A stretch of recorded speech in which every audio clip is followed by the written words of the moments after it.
Good morning, everyone. Thank you for making our last session for the Financial Literacy / Wellness Workshop Series for staff and faculty. Anyone that's attending live or viewing the recording, just want to let you know, thank you so much for viewing all of these and participating. I will be sending you the certificate of completion shortly, so please just expect an email with that in there. And with that, I'll open the floor for CJ. Excellent. Well, thank you. I can't believe it's our last personal financial wellness workshop. So I appreciate you all joining me. I had a little bit of a calisthenics trying to put these two fascinating topics together in a short period of time. So we're going to rock and roll.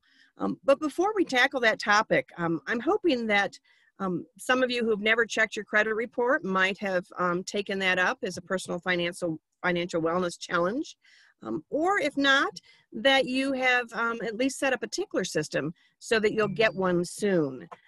But let's start off with a little bit of trivia about banking, because that's what we're talking about today: financial products and identity theft and fraud.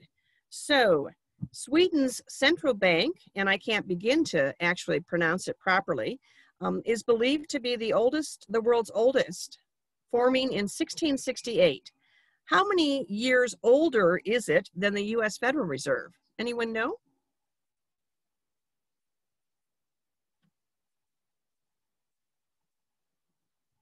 Liz, you're muted if you're speaking.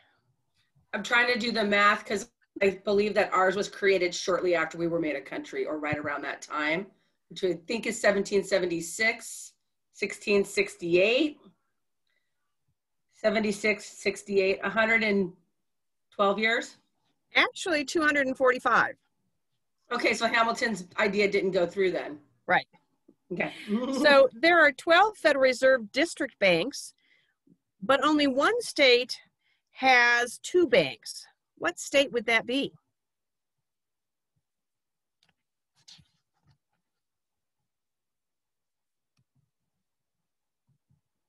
It's a hard one because we oftentimes don't even put this together, but it is Missouri, because it is home to the Federal Reserve banks in St. Louis and Kansas City.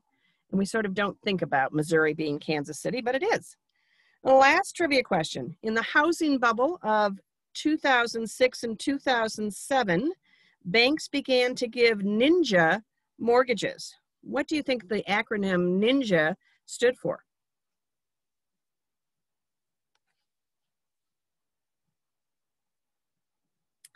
Well, it's no income, no job, no assets.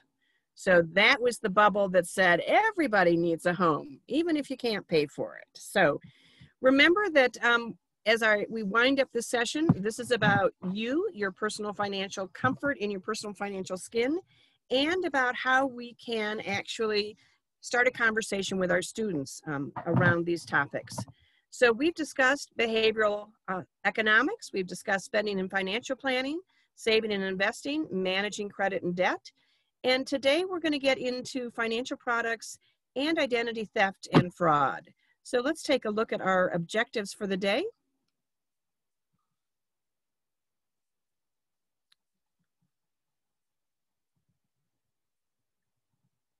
So we're going to classify financial service providers by the type of organization. We're going to summarize services offered by financial institutions. Another objective is to identify alternative financial services, identify the costs and fees related to financial services, and then discuss how current and predicted banking trends will impact individuals. Now that's our first session. We're going to switch gears halfway through and move into identity theft. But let's move on with this topic.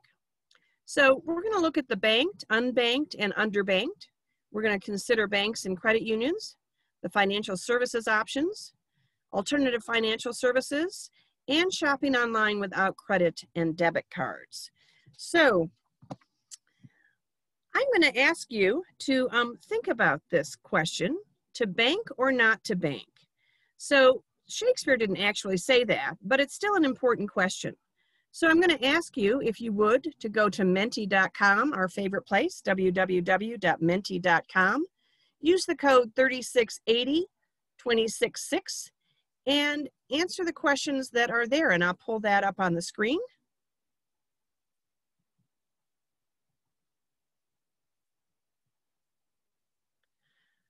So which of these services, if any, do you use from your bank or credit union? So take a moment, if you would, to share that information anonymously with us.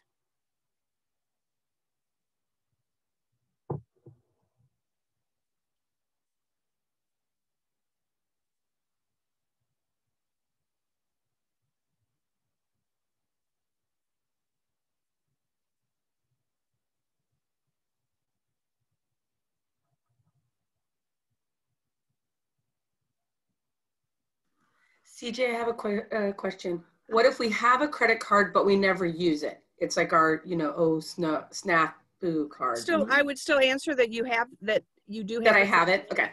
Yep, thank you for asking. We'll keep the voting open for just a little bit longer.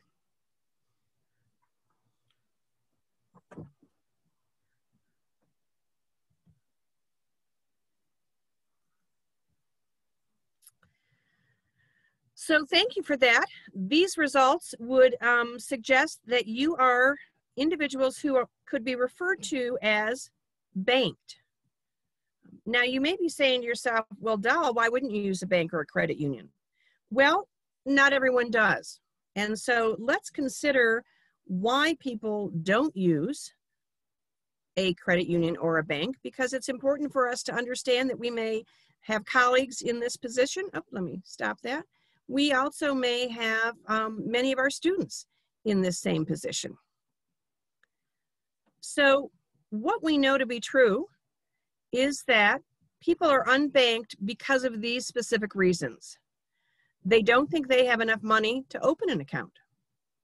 They may lack understanding about the US banking system and expectations for having a bank account. They could certainly have had past negative banking experience in the United States. They may have had negative banking experiences in their homeland. So for those of us who are have the pleasure of working with individuals who were born outside of the United States, they may have a very different expectation of how banking is done in their country compared to ours. They may feel that they lack the appropriate documentation needed to open a bank account.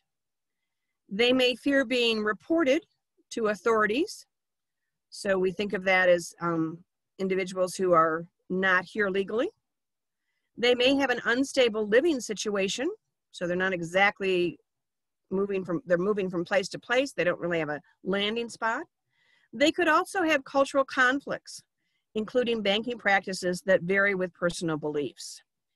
So what's important to understand is that when the FDIC, so the key findings from How America Banks, Households' Use of Banking and Financial Services, done by the FDIC.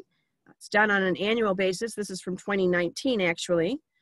This particular don't have enough money to open an account actually is the fact that that was 29% of unbanked households use that as the reason they do not have a banking account.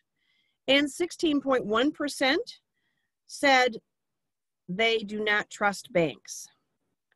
So one of the things that is exciting for today is that for many years, many of your colleagues, friends, and students were not able to actually open an account because they did not have proper documentation.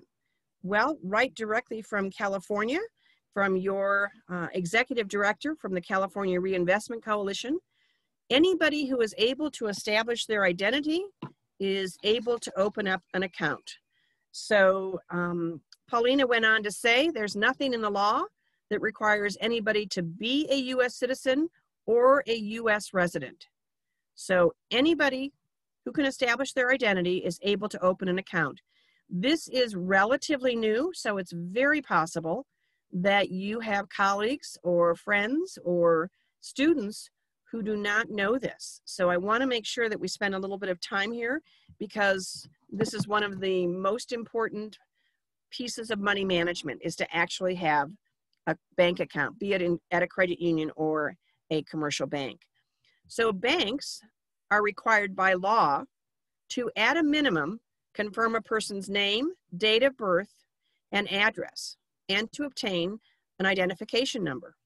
So that identification number could be a Social Security number, or it can be an identification, an ITIN, which can be obtained by any non-US citizen who doesn't qualify for a Social Security number, or other documentation, including a foreign passport or a foreign driver's license. Immigration status is not among the required information. However, despite the pluses, immigrants still hesitate to open bank accounts, or new Americans as we like to call them. They may prefer cash if they come from countries where financial institutions are distrusted or currency fluctuates quickly. It echoes the unease prevalent in a community already living with uncertainty. About 2/3 of Latino immigrants, both lawful permanent residents and those without American citizenship or green cards, say they are worried about themselves or someone close to them being deported. This is according to a Pew Research Center report from February 2017. So again, this is important information to share with your students because the opportunities now are available to them. And years ago when I was in banking, that was not true. CJ, may I mention a question that Marina had posted to the chat? Yes, please. Isn't there a withholdings at a bank if you're non-documented? No, not that I'm aware. Thank you. Thanks for the question. Thanks for letting me know that that was there. I appreciate it. So let me just clarify those. So when you say withholdings, let me make sure I'm answering the question. Are you suggesting that there's a penalty or that there's money taken out? I'm not sure that I fully understand the question.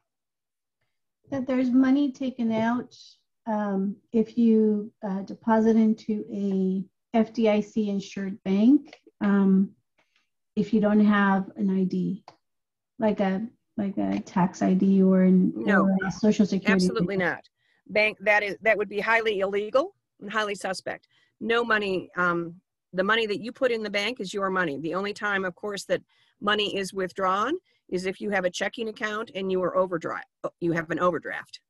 And if you have an overdraft protection that allows the bank to, because you've opted in, and allows the bank to take money out of your savings to cover your checking overdraft. But no, the bank is not in a position to ever withhold money.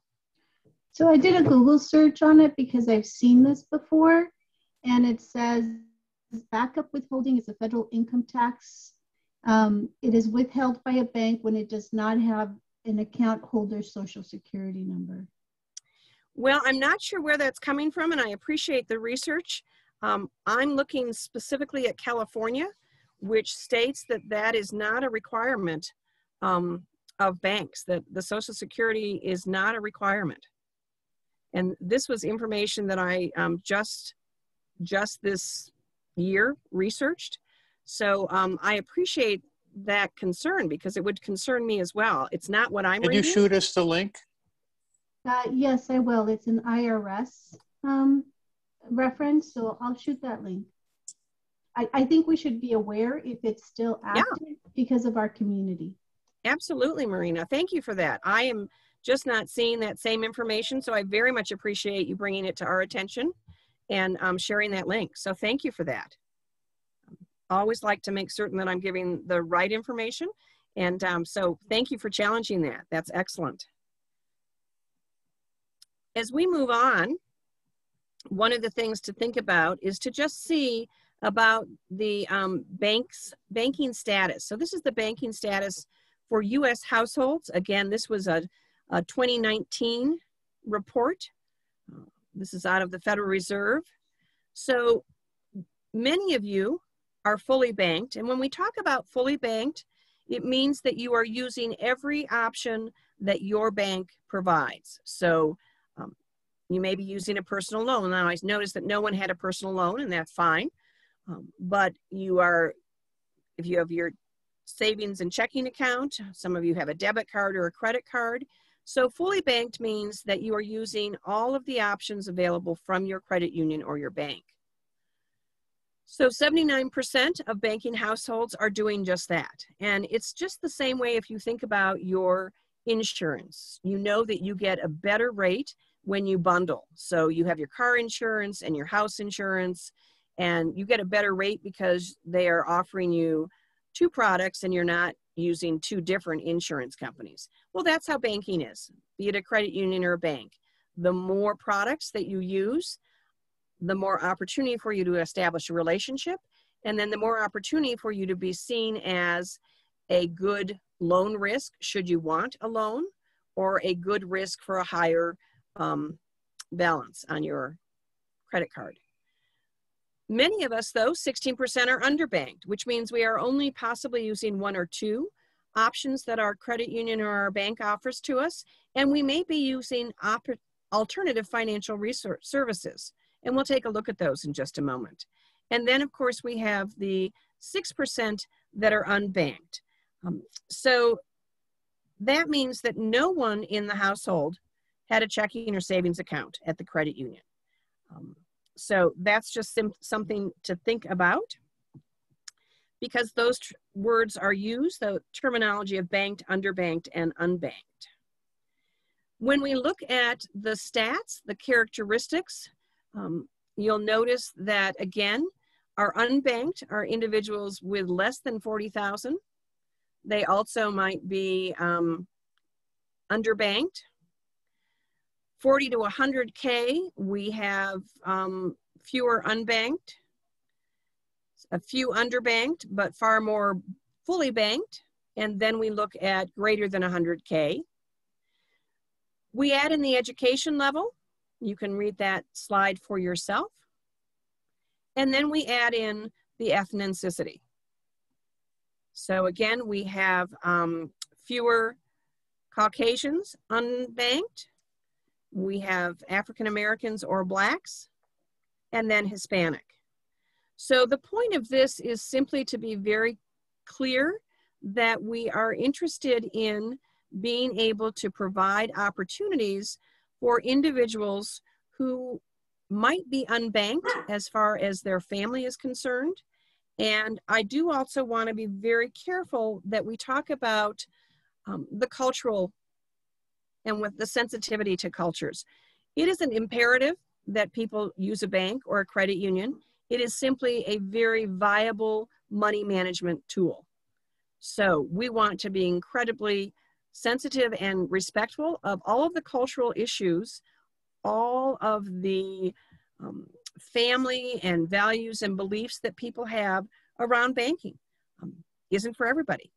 But what we are going to look at in just a few minutes is what is the high cost of continuing to hang on to those particular distrust of a bank, because that's what we want to be able to show someone. And I'm going to tell you a real story in just a few minutes about how you might have a conversation with someone that looks a little bit different and provides them with information that they can make a choice from. So any questions about the underbanked, unbanked, or fully banked? All right. So let's go ahead and take a moment to think about what's the difference between a credit union and a bank, because both of them are viable institutions to use for your money management tools. So when we look at a bank and a credit union, deposits are insured by both a bank or a credit union up to $250,000. The bank by the Federal Deposit Insurance Corporation, and the credit unions by the National Credit Union Association. Now, without going into the weeds, I want you to be very clear that you need to always check with your institution, because if you happen to have more than $250,000 in either institution, you want to make sure that you have that covered as well. And there are ways to do that in how you title your accounts. But that's getting into the weeds. And so just remember that for the moment, that $250,000 insurance is alive and well in both a bank and a credit union. Now, banks are for profit. So What that means is that if John and I decided to start a for-profit bank, we're doing that because we're hoping to make bank. We're hoping to make book at the end. So we invest to capitalize the bank. We both put in $200,000. And over a course of the period of time, we're hoping the bank is making money, and becomes a well-established community bank in our respective communities, so that then when we're ready to sell, the value of the bank has, what we like to see is 5 times book, because then we're going to get our money back plus. Credit unions are not for profit, which means that they were originally started by a group of people. It might have been people who were quilters. It might have been people who were masons. It might have been people who were firefighters. And they came together and said, let us help each other by pooling our resources, and then we can lend them out to each other when that need arises. Now, they must do well in order to stay in business. But the difference is that when the firefighters decide that they are done supporting the bank, and they decide, or the credit union, and they decide to close the credit union, none of their original deposit comes back to them. It's a not-for-profit, and by law, any of the money that is still in that bank, that credit union, must be transferred to another credit union. So we've got 2 different things going on. What really is the piece of the puzzle, for-profit and not-for-profit, is from a tax standpoint. Banks pay tax and credit unions do not.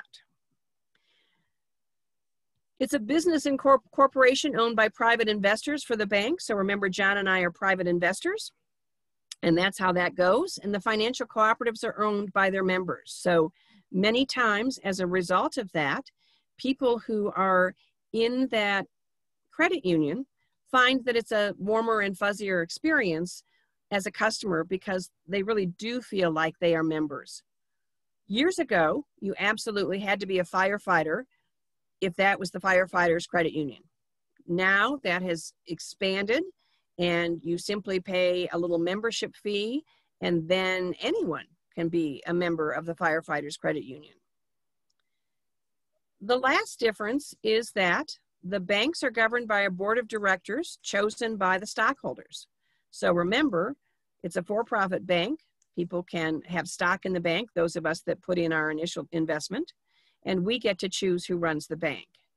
Credit unions are governed by a board of directors elected by and from among those members. So you yourself, if you're a credit union member, may find yourself eligible to be a board member of your credit union. That would not happen at a bank, even though you might have had your bank account for 20 years. If you didn't invest originally, you're not going to be on the board. So those are some differences, but most importantly, there really are all of those commonalities, because the fact of the matter is, whichever you decide to use, you want to find the best experience for you. You want to find the financial institution that has your best interests at heart. So there are some people who really like a small community bank or a small community credit union. Other people find there's merit in getting into the big boy banks, the regional banks, or the regional credit unions. So it's always about a choice about where will you get the best service and where will you get the best rates. So let's take a moment. I think that Maria sent out to you all the banking IQ. Let's take a moment to just check our own banking IQ. I'm going to go ahead and pull that up on the screen. It's a pretty simple little piece of looking at some banking services. So if you have access to that, there are just 6 questions, and it's a multiple choice or multiple guess, as we like to say. So if you'll take a moment to test your banking services knowledge, to find the best answer for each of these, that would be excellent.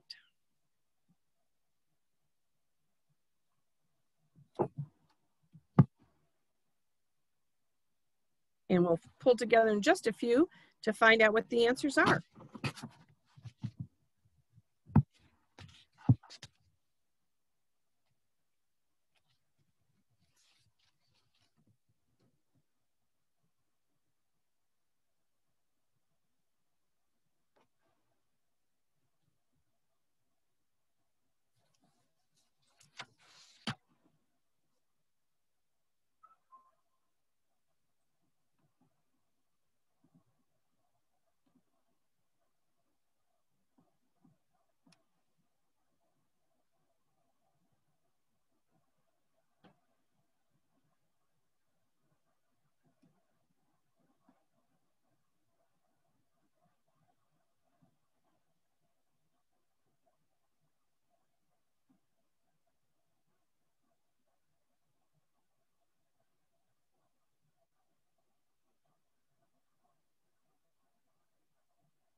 All right.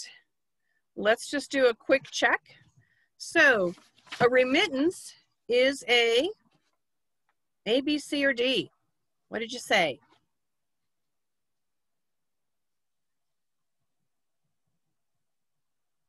Someone said D. Okay. Someone had a question. Perfect. It's actually B as in boy, money transfer that goes to a bank or a person in another country. Most people struggle with that because it looks like it would be D. 2, a debit card. I think we'll all get that correct, but what is a debit card? Which of those? A, B, C? A is correct. However, I will share with you that many of your students and maybe possibly your colleagues are unaware of this, and they really think because your debit card oftentimes comes with a MasterCard or Visa logo, they have a misconception that this is actually a credit card, just like a credit card. So they pick B as in boy, but you know better. It is absolutely A. It is coming out of your account, no free money, nobody else's. So number 3, what type of account is typically insured by the FDIC? Is it a deposit or a non-deposit account?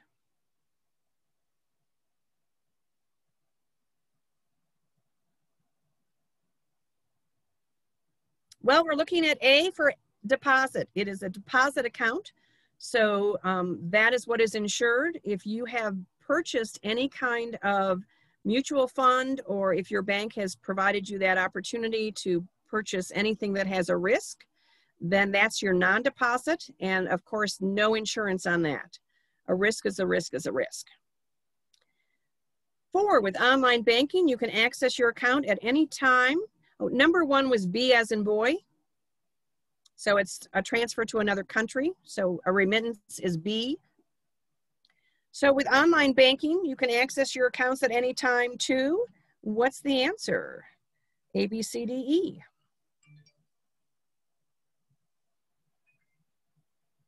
It is indeed E. But let's be very clear. Years ago, I worked with 5th grade teachers. I was part of an experiential learning called Young Ameritown. And one of the lessons was in check writing. And so as the years went on, I would have 5th grade teachers say to me, "Oh, this is so stupid. I don't even do the check writing list because, I mean, who writes a check?" And so I would be very calm and curious. And I would say, "So I'm interested. How is it that you track your transactions?" "Well, I just look online." And when you look online, do you take the balance that your online statement shows as being true? "Well, of course I do. It's a bank." "And do you think that those are real time?" "Well, yeah. I mean, it's electronic." Now, I realize that people are highly educated, and I respected all of these wonderful people working with 5th graders, but hello, we don't have anything in a nanosecond. There's a banking system alive that can do that quickly. So remember that if you're purchasing something, maybe it's in a boutique or a small shop, or maybe it's even Walmart, they all batch their information at a different time during the day. So at any given moment, your bank statement, the balance that is showing on your phone or your computer, is not necessarily correct because that little tiny check or that big giant check has not cleared yet.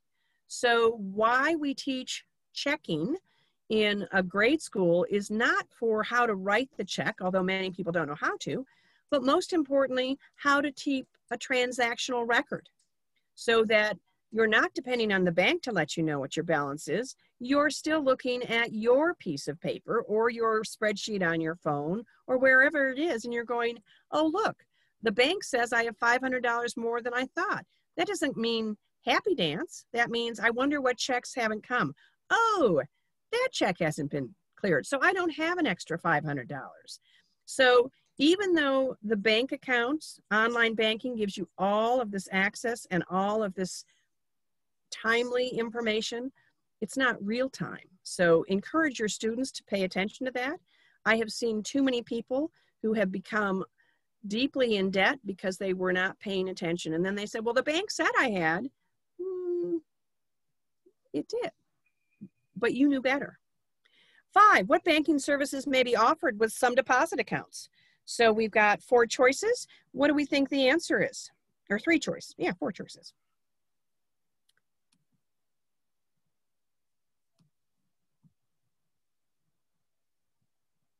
Well, this is the joy of having a bank account, because oftentimes you are getting, not always, it depends on your balance sometimes, but you're usually not paying for a money order.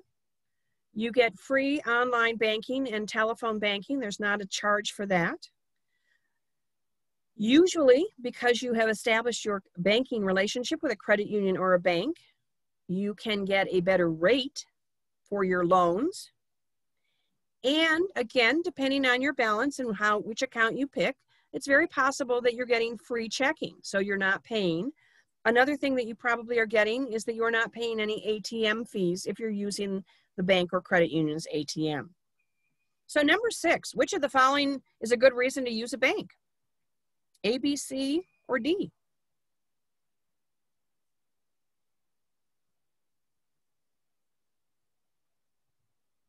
Well, my hope is that you pick D, because this is exactly why you would like to have people in your sphere of influence access a financial institution, because there's insurance, you're safe from theft, loss, or fire, which does not happen if you are in your home and something tragic happens and the mattress burns up. Your homeowner's insurance will never believe, nor will it cover anything that you say you had under your mattress. And while you could quickly and easily access money from your mattress, the fact of the matter is or your sock drawer, it is far safer inside your bank. So it would seem that because they serve similar services, and let's take a look at that, because this is exactly what goes on with your bank or your credit union. You can have direct deposit. That's a wonderful thing, because it's one way to keep you from having to go to the bank. And it also happens automatically, so it's already moving forward. You can use an ATM. You get a debit card, you may get a loan, money orders. You can transfer money to other people or transfer money between your accounts. There's an opportunity to get that remittance. We'll talk more about that. You might get a stored value card because you're trying to build up your credit, and of course, telephone and online banking. These are the same services that more than likely you can get at either a bank or a credit union, and it will just depend that some of them may actually have the difference being there may be a fee attached, and so that's always good when you're picking your bank or credit union. Check it out. Find out where the fees are. Find out where the best place for you to bank is. So some people say, well, if there's so many services available through banks, why are people unbanked and underbanked? And why are they using alternative financial services to navigate the world, so to speak? Well, I'm going to ask you one more time to go to Mentimeter, the same code of 3680266,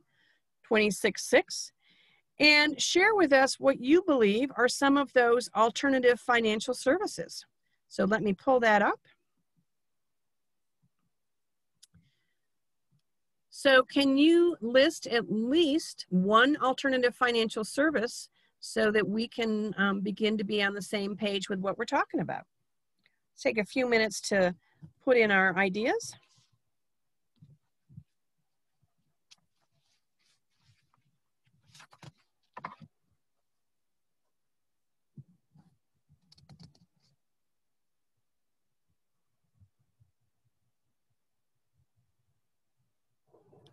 This is the tough one. I've stumped you for a moment. There are a plethora of alternative financial services.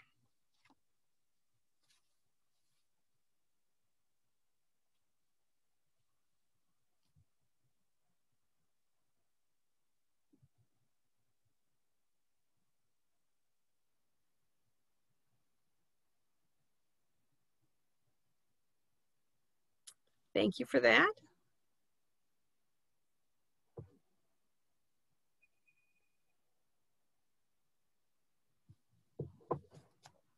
Love the family members. They are certainly an alternative financial service.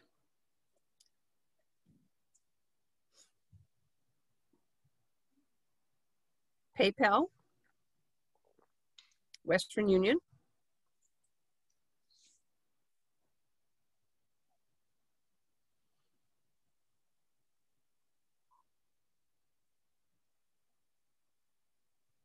so thank you for taking a chance on trying to figure out what that might look like. Because many of us are unfamiliar with the alternative financial services that we're going to speak about because we don't use them. And so we're not aware that they are out there. And what I want to share with you as we move on is that each one of these alternative financial services is valid and viable. So please, open mind. We are not judging anyone for using these because if we didn't need access to them, they wouldn't exist. So they serve a purpose in a lot of individuals' lives. We're going to take sort of a whirlwind tour of the plethora of financial services. Please stop me if you have any questions, because it's important for you to know what these are, because I can assure you that some of your family members, not your family members, but your students' family members or you or colleagues might be using these. And again, what we know about these services is that when we look at how many people are using them, we see that among those using any alternative services, we have the money order, not from a bank, cash a check, not at a bank. And so we have a number of people using those. We also have the borrowing services, payday loans, paycheck advance, the pawn shop. So this is a viable source of service, but let's talk about the costs that come with it. So money orders, many of you said Western Union, and that's great. Money orders are guaranteed by a third party, a post office, a grocery store, Walmart, but there is a fee for issuance. So this would be one way that you're leaving money on the table, so to speak. And so each of these that we're looking at is, can we provide information to our students so that they can make an informed decision? There's nothing wrong with money orders, but it does have a cost attached. Then when we look at international remittances, this is the transfer of money by a foreign worker to an individual in his or her home country. So listen to this statistic. Money sent home by immigrants competes with international aid as one of the largest inflows of money to developing countries. So what I want to share with you is a story of a colleague of mine who ran a construction company, and he was a former bank auditor, former banker, and believed highly in the banking business, as it were. So he hired a significant amount of individuals that at that point in the story happened to be Mexican nationalists. They were immigrants. And he worked with his community bank to make certain that they could get accounts, despite the fact that they did not necessarily have Social Security numbers. He set them up, got the bank. He was going to put their paychecks so that they could put them directly into the bank, and then they could use that instead of having a roll of cash or whatever. So he was so excited, he even took all of his workers to the bank, met the bank president, made them feel comfortable within the confines of a community bank. And then payday came. And where he found his workers were at the Walmart. What were they doing?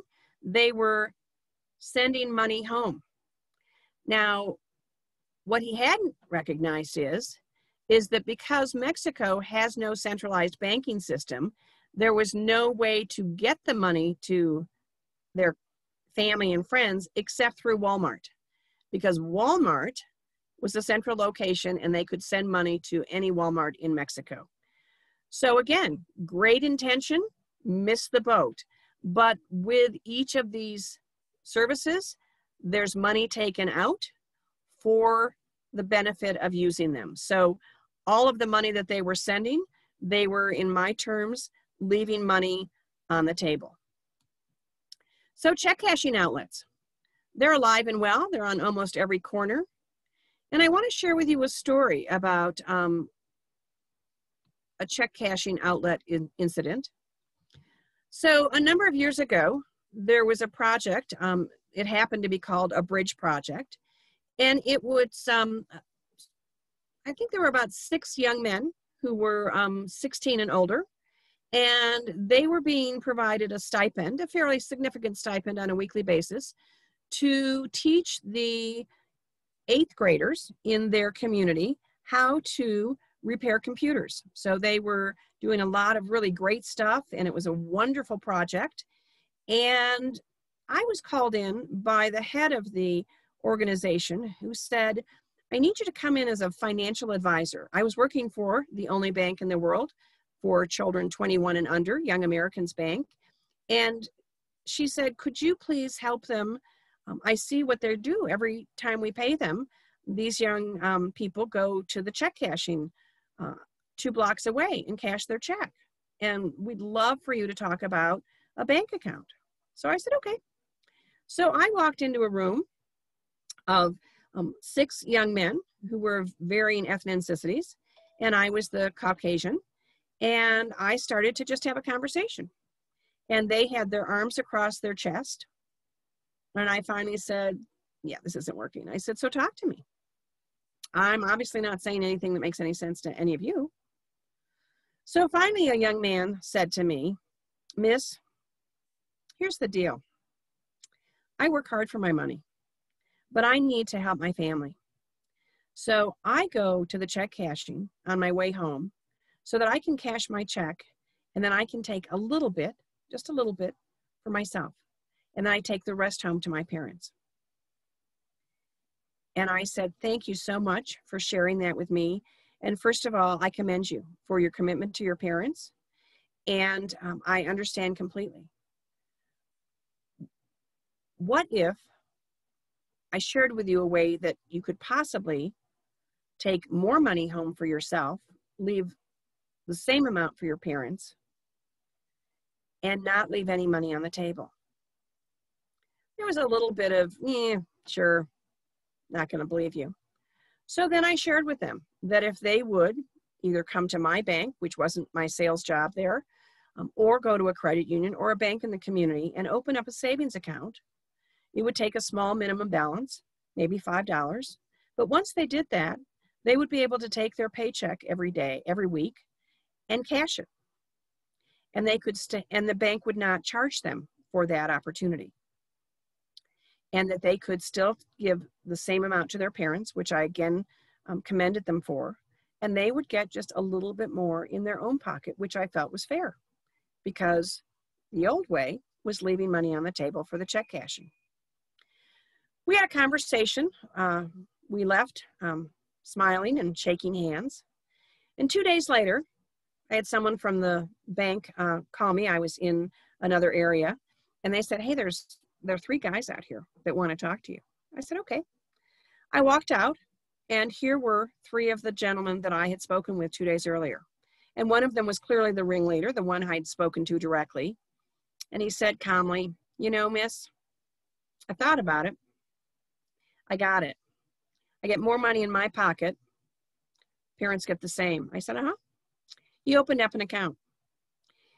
He kept that account for many years. So I just want to share with you, I tell that story because I really did understand when they shared with me how important it was for them to honor their parents, but also to just have a little bit of money for themselves.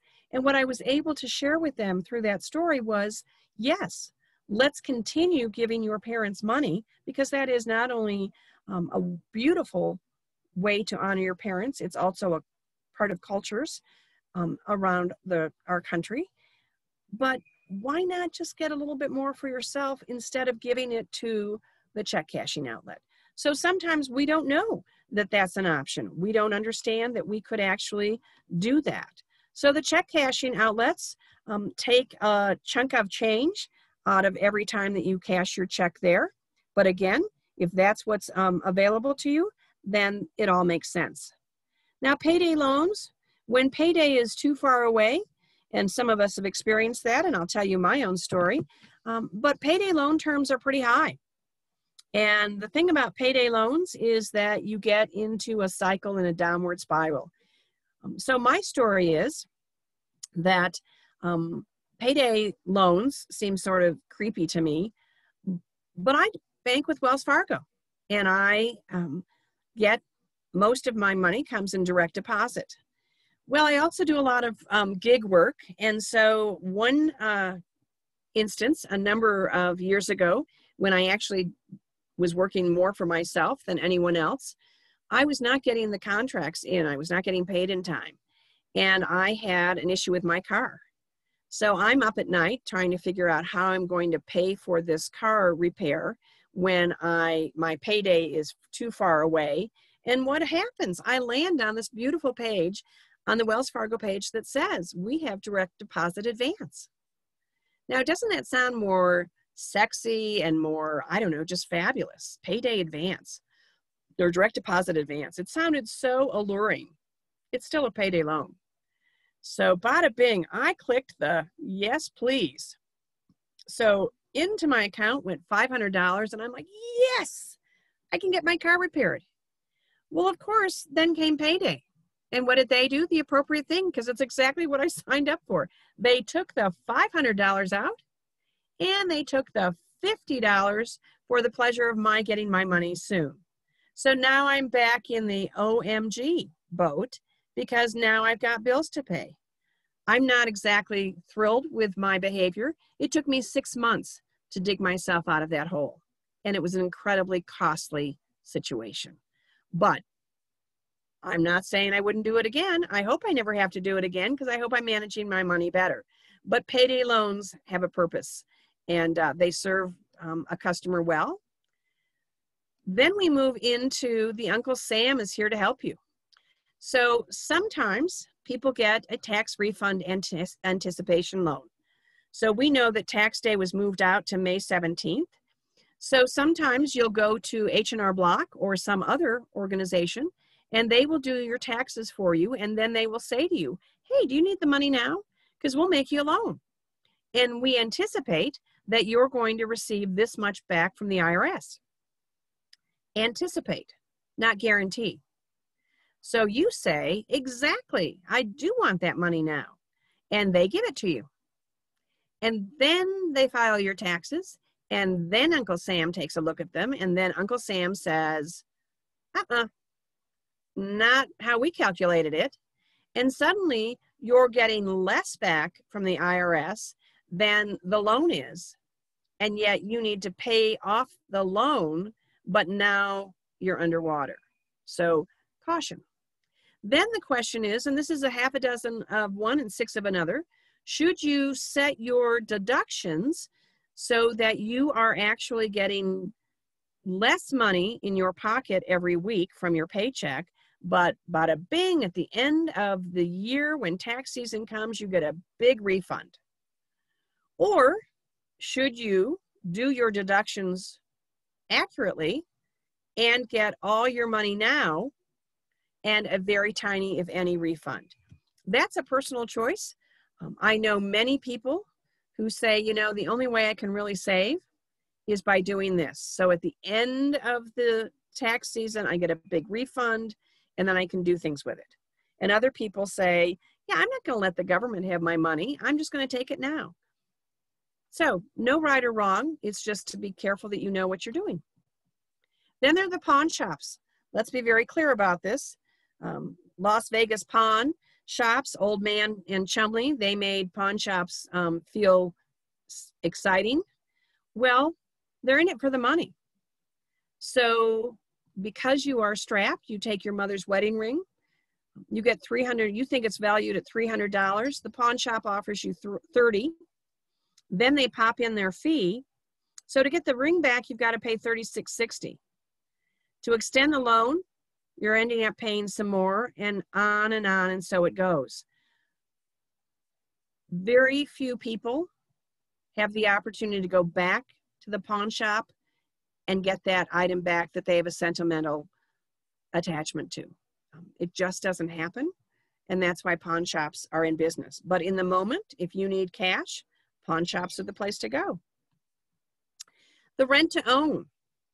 So you're thinking, yeah, I'm going to rent that couch or I'm going to rent that TV. Recognize that by the time you have paid that TV off or that couch that is no longer really comfortable, you have paid far more for that item than if you had saved money and purchased it. But again, a viable financial service. Vehicle title loans. Many people are unaware of these and how dangerous they can be, but you need that money now. So you give the pawn shop the car title and you get the interest, and you're charged interest and you get the $1,000. But then if you're lucky enough to go back and get your car, there are storage fees. And of course, if you don't make the payments to the pawn shop, the car is repossessed and gone forever. So that's a risky business as well. The loan sharks. There are those out there that are willing to help you, and that's something to be thinking about. People do use other people, not their family members, whoops. But they are, they're out there to make money, and they mean business when they tell you that you better pay up. And that's a dangerous place to be, perhaps. And then we've got the happy holidays, free checks. And that's, you're thinking, oh, this is fabulous. This came just at the right moment for me. I'm so excited. Well, there's no such thing as a free check from your credit card company. They are charging you more to use those free checks because they are considering it to be a cash advance. So somebody asked about car leases. I'm going to say that that's really a different, I don't call it an alternative financial product. There are people who really do want a new car every year. And so the lease program for them works. There are others who say, you know, I don't want that car at the end of the lease payment, so I'm not going to be interested in owning it. That's a really interesting choice. And that's one that I say, read the fine print and really determine what your purpose is in leasing versus purchasing. We know that when we purchase a car, especially if we buy a brand new car, that car depreciates immediately $2,000 to $3,000 when you drive it off the lot. So possibly a different way of approaching the car purchases to buy a used car. Having said that, I will tell you that there are many, many people who say, well, I want a new car and I'm going to lease it. It has to do with your payments, and it has to do really with how long you're going to keep the car. So I don't consider that an alternative financial service. I consider it to be one that is, it's one of, you know, get a car loan, lease. But thank you for asking that question. So the alternative financial services are ones that, again, they absolutely serve a purpose. So please avoid any judgment about people who use these. I've used them. I've used the Payday Loan. But I want you to think about the fact that if we can provide individuals with information, that they can make an educated decision, an informed decision. Again, with no absolute value judgment, because if you need money fast, pawn shops. If you need to get, if you don't have a bank account and you need your check cashed, check cashing. But maybe in the long run, we could lower the amount of the usage for alternative financial services and have people getting more for a bigger bang for their buck, as we like to say. Because the reality is, each time that you use an alternative financial service, it costs you. And that's just eating away at what you could be putting in savings. So any questions about these services? They are alive and well. Many of your colleagues, possibly family members, possibly students, use them because they're there for that purpose.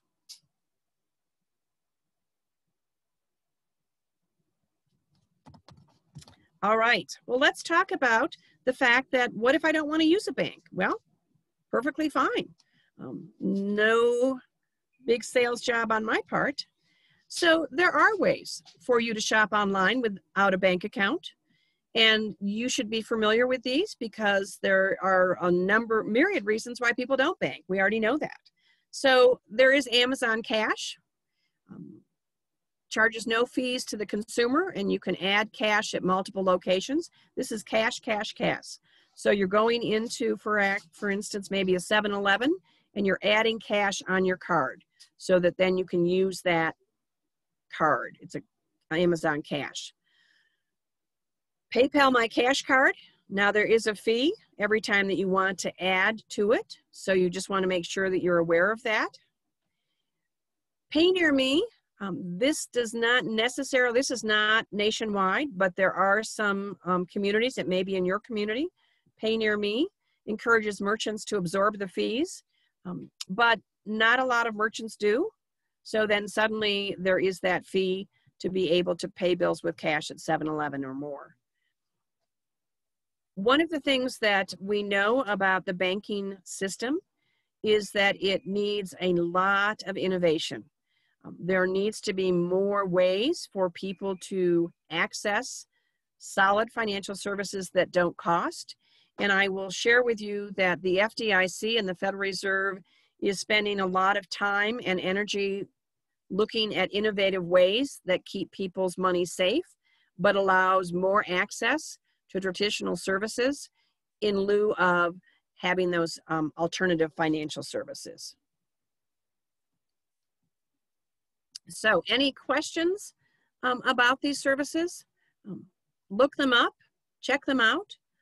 I would do a little walk around your college campus to see just what is out there that could be enticing for your students who may not have any reason to have a bank account or a credit union account, because you want to be able to know what's around the corner and just be familiar with what kind of costs are associated with that. Because anytime that we can provide information to students to where they can see that they could possibly use the fee that they were paying for that service and put it into a savings account, we've done our job. And again, no hard sell and no value judgment. Well, let's move on to identity theft and fraud, because indeed, identity theft is a crime. So our objectives are to explore the current identity theft and fraud statistics, recognize the financial impact, discover how information is stolen and deceptively used, and identify ways to protect against identity theft. How are we going to do that? We're going to find out what's in your wallet. We're going to define identity theft. We're going to look at the consequences of identity theft. We're going to look at the statistics and the 10 top scams, and then we're going to find out about deter, detect, and defend. So let's go ahead, and I believe that you have a handout accessible to you that asks you to take a moment and think about your backpack or your wallet and just identify as many of those things that you know to be true to be hanging out in your wallet. I'm going to go ahead and bring that page up as well so that you can see what we're talking about. Let me get to it. So pull out your wallet, your purse, your backpack, or briefcase, check your pockets, and then you're going to give your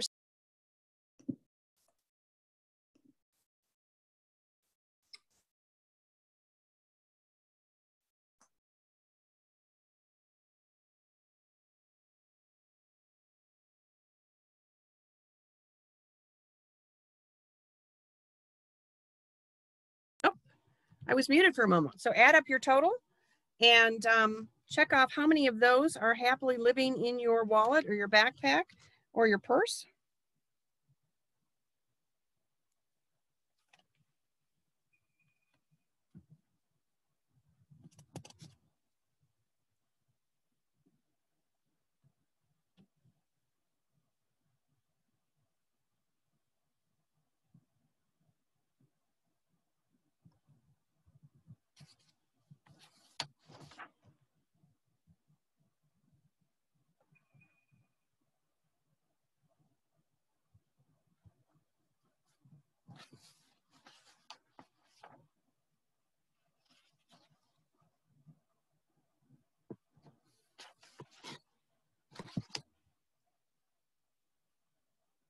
30 more seconds to check out what you've got in your wallet.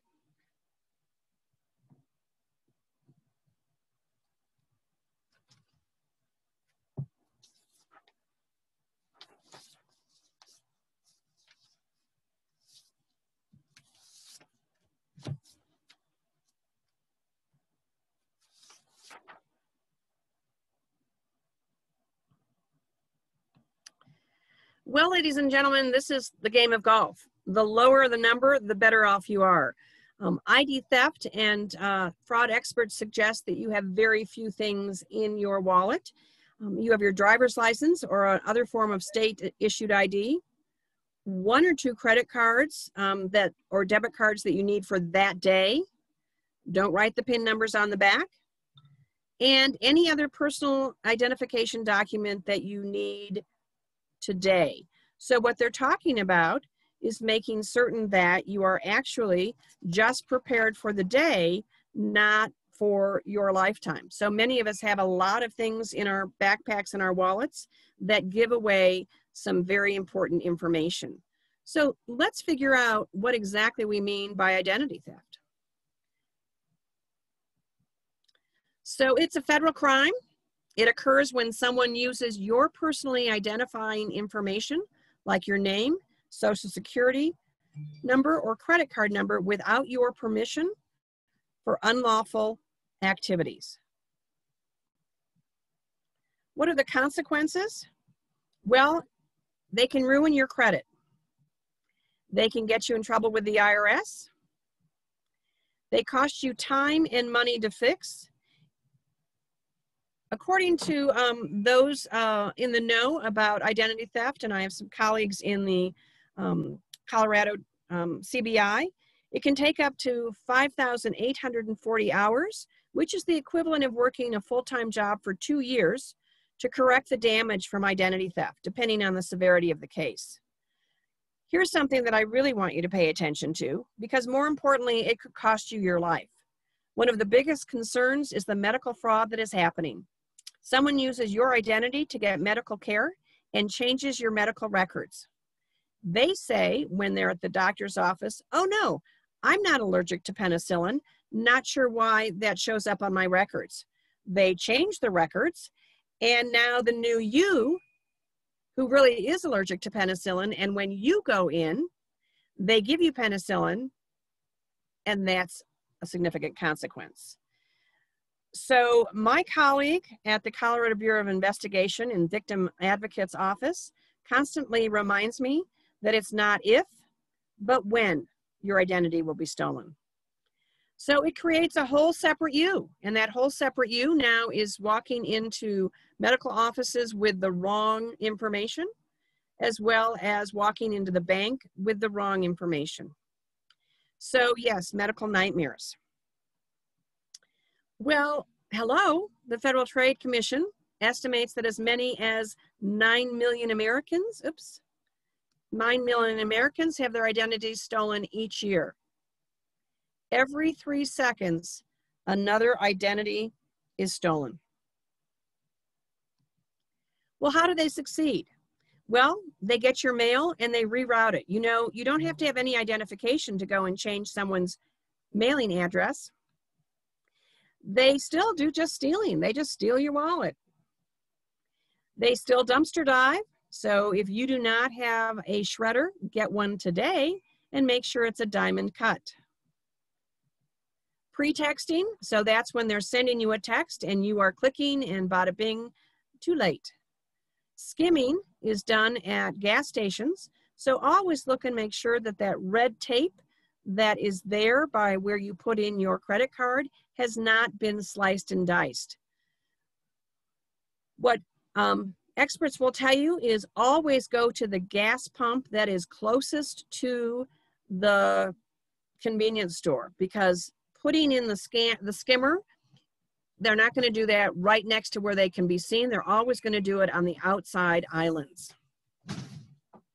Shoulder surfing, alive and well. You thought that person was just not good about spatial distancing, but if you are anywhere that you are using a PIN number and you get a sense that someone is looking over your shoulder, that's exactly what they're doing. They're surfing. They're finding out what your PIN number is. Phishing with a PH, that's when you're getting emails that look exactly like legitimate.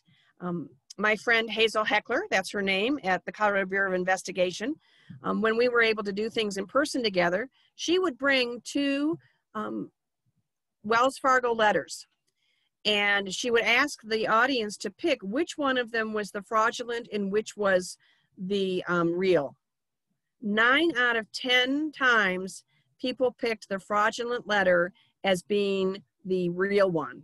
That's how good these people are. So you know that the way that you make sure that you're paying attention is that when you get something on your email, you hover over the URL. Where did that come from? Over the sender's name. I got one yesterday that was beautiful. It was the most ridiculous sender's name, and then their URL was even more ridiculous, but it was from a legitimate source, I thought, until I moused over and then went bada bing delete. Group identity theft. So we know that we get hacked. So if you are a user of Home Depot, they had a huge hacking. Experian Credit Union, huge hack. So it's a whole big conglomerate. You happen to be simply a customer and they've gotten into the system. And then there's the imposter. People who are pretending to be from the Social Security office, telling you that your number is in jeopardy. That will never happen. You will never get a call from the Social Security office. You will never get a call from your bank or your credit union asking you to confirm your number or your identity. Not ever going to be happening. Or we know of the Nigerian princes who let you know that they've got $1 million and they want to share it with you. How many stories there are out there of individuals.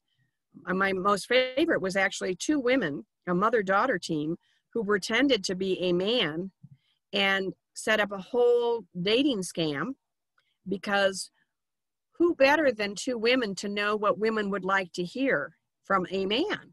So that's how that went down. And it always starts with just a little bit of a tease. Gosh, I can't wait to meet you. I'm so excited. Oh dear, I got a little bit of car trouble. Oh, I wish I could come meet you, but I hate to ask, but just $200. And pretty soon it's $300. And pretty soon there's a medical emergency that needs $3,000. Unbelievable stories of people who have lost thousands of dollars to imposters. And then there's the social networking, because we are using social networking to let the entire world know about anything and everything that we're doing. So they succeed because you get on social networking and you talk about leaving the country, and then they find your house. Or you talk about the fact that you've got a new dog and you've named it Muppy. Now they've got the puppy Muppy's name. So we sometimes don't pay attention, and we need to. So this is how identity fraud has shifted. This was a research done just this year, earlier this year. Traditionally, we would have criminals who have to defeat existing fraud prevention, technology at the institution level, and now we're going direct contact to the customer, to the victim. There used to be some crimeware and malware credentials, stuffing attacks versus via digital channels. Now, there's so much information out there that they're not going that way. That's why they're going direct. Used to be that customers didn't have any idea that their identity was stolen. Now, even though they still let their identity be stolen, consumers often recall the moment they interacted with a criminal text, call, or email. And they go, OMG, I knew better. I had a gut reaction. So what are the 10 top fraud categories? Imposter scams, online shopping, prizes and sweepstakes, internet services, business and job opportunities. You can see that list, but let's pull it in a little bit closer. What about California? Look at the top reported categories. Identity theft, 35,000. So when you look at the fraud facts, 49,934, 49,000, almost 50,000. Number of fraud reports. How much was lost? 101 million. So that is a lot going on, and we want to make certain that we are letting people know how to save themselves. So how can you decide if you've been a victim? Well, there's information regarding your credit you never applied for. You're going to find that on your credit reports. You might suddenly get statements from lenders and or businesses that you never contacted. Or you don't get any statements from bills that you should pay and you're thinking, hooray, somehow they forgot me. No, they didn't. They're now being sent to a different mailbox along with all your other mail. Maybe you're missing mail in general. Credit card purchases you don't recognize. Or suddenly people are calling you up and asking for money for an account you never opened or used. Well, what can you do? You can deter, you can shred everything that you possibly can that has any information.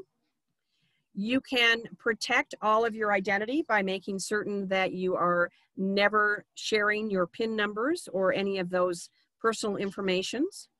Don't give out any information over the phone unless you initiated the call.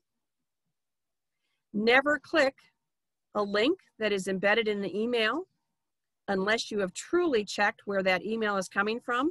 And better yet, copy that email, that link, and go directly to it from your browser.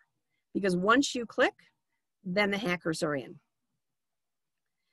Don't use a variety of, don't use the same password for all of your accounts. And this one makes me crazy because of course I want to say, wow, I just don't have any way to remember everything, but we have to. So we want to make certain that we are indeed using different passwords, and keep all of your personal information, if possible, in a very safe place, not all scattered all over your house or things in your purse and backpack that people can access. How do you detect? Well, be alert. Pay attention to your surroundings. Look around you. Figure out if somebody's shoulder surfing. Inspect your credit report and inspect your financial statements.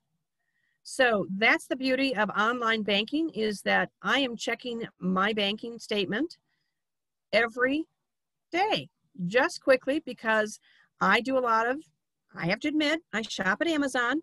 Well, I want to make certain that my credit card isn't being used by anybody else. And the minute I could detect that, then I can do something about it. Defend. So place a fraud alert. Go to your bank or credit union if you believe that somebody is trying to do something. Yes, unfortunately, you need to sometimes close your accounts. And file a police report and report complaints to the Federal Trade Commission. Well, a recap: unbanked and underbanked may be using costly alternative services. Current banking products absolutely may not meet everyone's needs. So no hard sell, just information. Future options may benefit those who are unbanked, so we may see more opportunities like the Amazon Cash. Identity theft occurs in a variety of ways. Most common is by stealing. And it's not about if, it's about when. So protect yourself.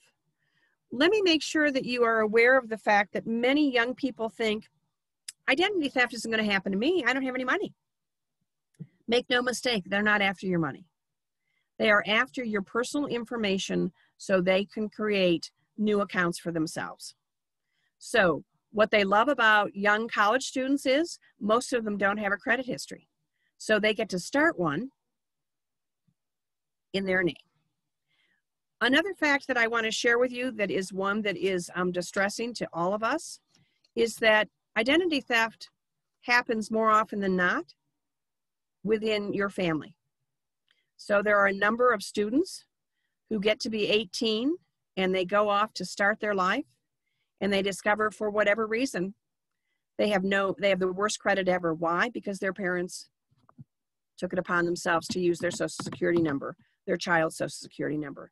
So we must be sensitive to that particular situation happening because it is overwhelming, it is daunting, and it is one of the most disturbing things that anyone could ever find out about their family.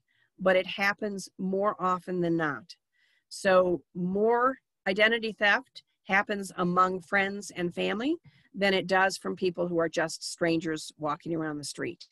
It does happen by strangers, but again, keep in mind that many of your students may have incurred identity theft through family and friends. So we are almost done with our time, and I know we had a lot of talking head. So I want to stop and make certain that I can answer your questions about anything that we talked about today around the banking products, the unbanked, the concerns about identity theft. So I'm going to open the floor. You can chat with me for just a moment in the chat box, or just unmute and ask away.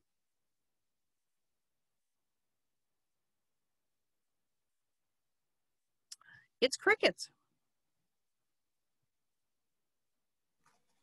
I do want to say thanks for bringing up the issue of identity theft and how long it takes to resolve it, and the fact that it often happens. I've also heard that it's other places too, like, so for example, I have not small now, but I had small children. And like, I don't put their social security number on things that don't need their social, like, why does the doctor's office need the social security number? Right. And that's another spot that's really popular, is a pediatrics office, because these are kids, they don't have any, and all you need is a social security number. So, right. Thanks. I do have a question for you, CJ. Mm-hmm. So my children have minor accounts. Mm-hmm. And you mentioned how the bank doesn't call you. So I recently, this week, actually got 2 calls from the credit union looking for my daughter. Hmm. And I said, because I am the signature on the account also, right? We have basically a joint account, right? And they refused to tell me what's going on because I'm not her. And when I ask, when I've had this happen with them before, they just want to talk to her. And I'm like, she's a minor, first off. Secondly, when I checked her accounts appear to be in good standing. She has a debit card, and then she has one of those like $250 cash cards, you know what I mean? It's secured by the check kind of thing. And I asked her, and then she goes, it's fine. I paid my balance off this, because occasionally, yes, she does forget to pay, you know, which is fine. She's learning the lesson. I thought that was very, very interesting. I did not know that as a minor, they would not have to tell me. Well, I would be changing my bank or my credit union. Yeah, I'm a little concerned, because I've called once before they've done this with my son. I called back with him, and the response I got was, he said, I hear you're calling me. And they said, we don't know why. Yes. So and that was concerning for me. Yeah. So I'm going to suggest that either this was not really from the credit union, or because truly, Liz, that is not a practice that any financial institution uses. They are very clear. They know everything about you. They do not need to talk to any of you.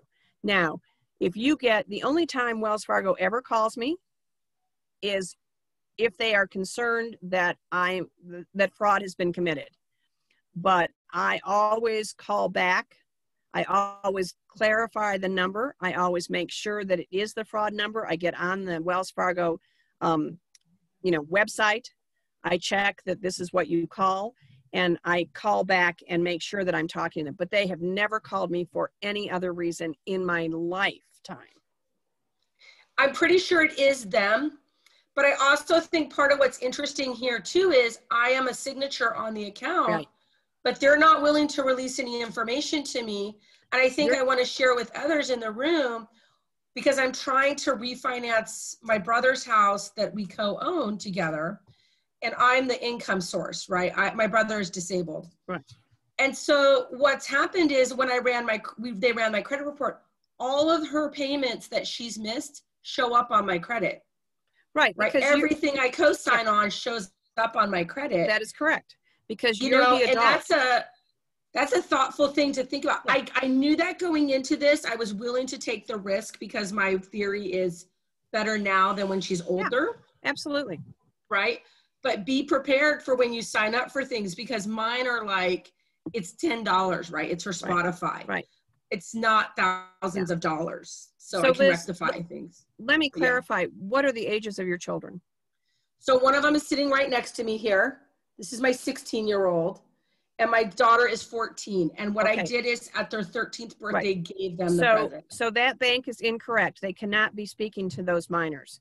They must be speaking to you. Those minors are under age 18. They are minors. Yes, so they're minors, I would be walking into that credit union and I would be demanding to speak to the branch manager, because that is not allowed.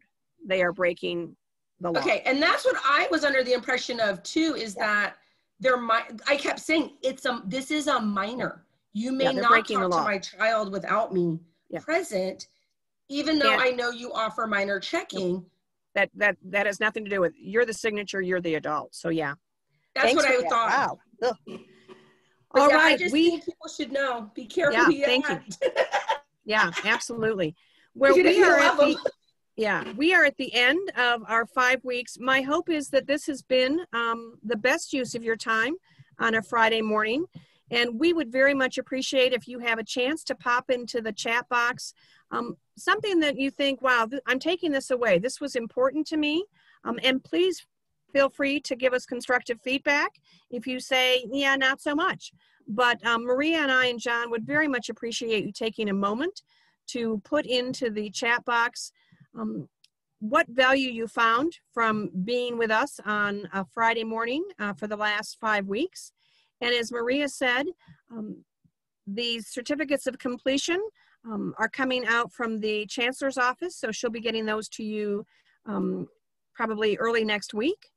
And I just want to thank you from the bottom of my heart. This is my passion. And so I am so happy to have spent time with you. So thank you for your time, and thank you for bringing up some of the challenges to the information that I have. I love being able to be updated and to be able to be certain that I'm giving correct information. So appreciate that very much. And once you've chatted with us, you're free to go. CJ, I just want to say thank you. I don't talk so much, but I'm currently working with our dreamers. Many of them are eligible for state funds. And I did a survey, and it's around 20% of them. They have fear of opening a bank account. Yes.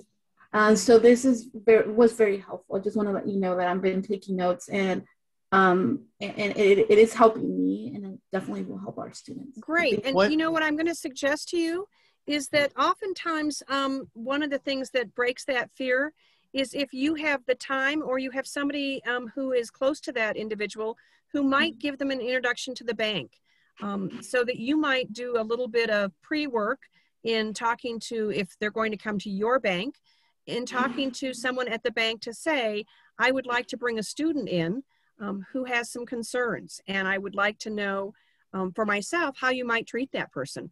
And that is certainly within your right. And if you get a sense that that's not going to be a positive experience, then shop around, because it is intimidating. Bill Daniels, who is deceased, he was the founder of Young Americans Bank. He founded the bank years ago because he had an awful experience in a bank at age 19, felt completely intimidated. He was a white male, but he was intimidated. He did not feel the least bit comfortable in talking to these individuals. He was treated poorly. And he said no one should ever have that experience again. And so when he was in a position years later, after he'd made his fortune, he created the only bank in the world. It is a real bank, but it is subsidized because it doesn't make a lot of money. It's about a $10 million bank.